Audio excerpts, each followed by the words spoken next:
Salut les amis, salut tout le monde et bienvenue une fois de plus sur votre chaîne d'information préférée, Colombe Info.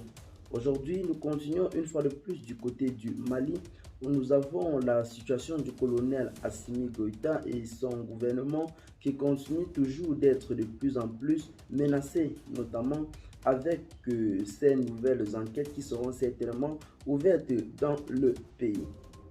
L'Association malienne des droits de l'homme, en abrégé AMDH, Avocats sans frontières Canada, ASFC, la Fédération internationale des droits humains, en abrégé FIDH, et Amnesty International expriment leur très vive préoccupation suite aux allégations de crimes contre les civils du côté de Moura dans le centre du Mali. Ces organisations demandent que toute la lumière soit faite sur les incidents qui se seraient passés dans cette localité et qui auraient coûté la vie à des centaines de personnes selon des rescapés et des auteurs locaux interviewés par les organisations.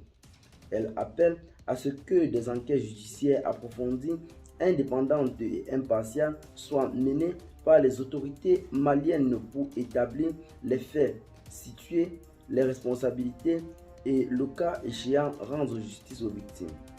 Entre le 27 et le 31 mars 2022, des opérations menées par les forces armées maliennes en abrégé FAMA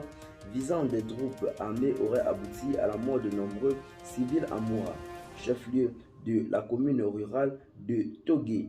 Mourari, cercle de Djéné, dans la région de Mopti.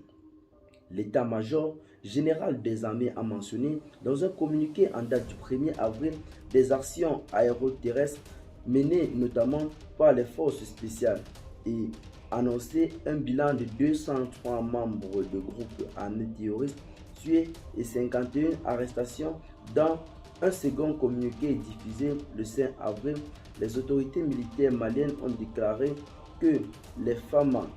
faisaient l'objet d'allégations infondées d'exactions sur les populations civiles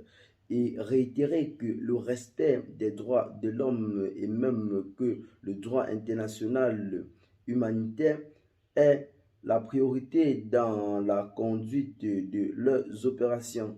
D'après le témoignage recueilli par les organisations, de nombreux civils, notamment de forains et des habitants du village, auraient été tués au cours de cette opération qui s'est déroulée pendant et après la foire hebdomadaire de Moura, et alors que les femmes auraient procédé à 5 jours de blocus autour du village. Eh bien les amis, ces enquêtes recommandées par ces organisations visent plus principalement les femmes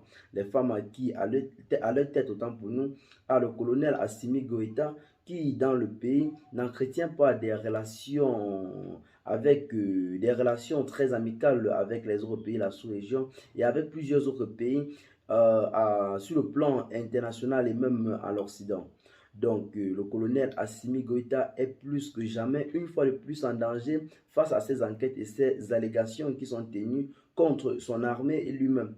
Qu'est-ce que vous en pensez? Partagez la vidéo si vous l'avez trouvé intéressante, abonnez-vous à la chaîne si ce n'est pas encore fait et à très bientôt pour de nouvelles vidéos. Bye bye.